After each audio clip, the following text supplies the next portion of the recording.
Okay, this is Oxford Radio, and we're here talking live to Alan Richards. Okay, so let me ask Alan, what exactly do you do? Okay, basically, Sangeeta, I design websites for small businesses to allow them to bring in business. I allow them to do that 24/7 by 365 when it's convenient for their customers, not when it's convenient for the people in the office. Can you tell me more about that? Absolutely. The way I see it, the biggest problem that people have got today with their websites is that most web designers are IT specialists and design specialists. They're not marketing specialists.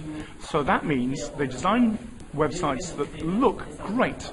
I mean, some websites I've seen, they're works of art. You can hang them on the wall.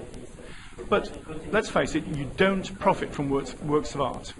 When I build a website, what you get is a payback from that website that pays you money over time, whereas a work of art that sits on the wall, like a website, a really not good-looking website, that doesn't do anything, will not.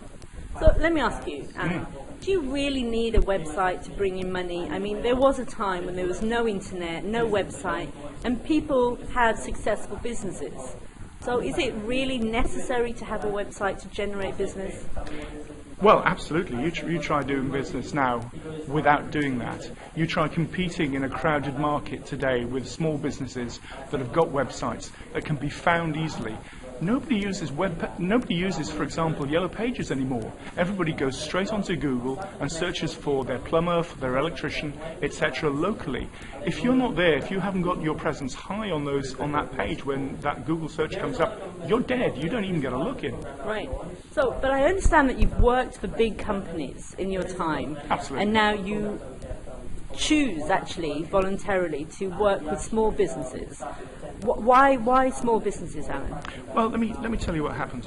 You're right. I was a management consultant for 12 years for a major corporate company, and like many people in the current economic climate, I got laid off. I got made redundant 18 months ago, and that was a big shock. I found I could turn my skills to helping small businesses, because the fact is, small businesses are the engine of any recovery that's going to happen in the UK. It's not going to come from big businesses. They're laying off people, and governments are laying off people, tens of thousands every single year. So it's not going to come from large businesses. It's not even going to come from medium-sized businesses. The engine of the recovery is going to come from small businesses, and that's who I can help. That's who I can help be found through the search engines and do business from their websites. Great. Thank you, Alan.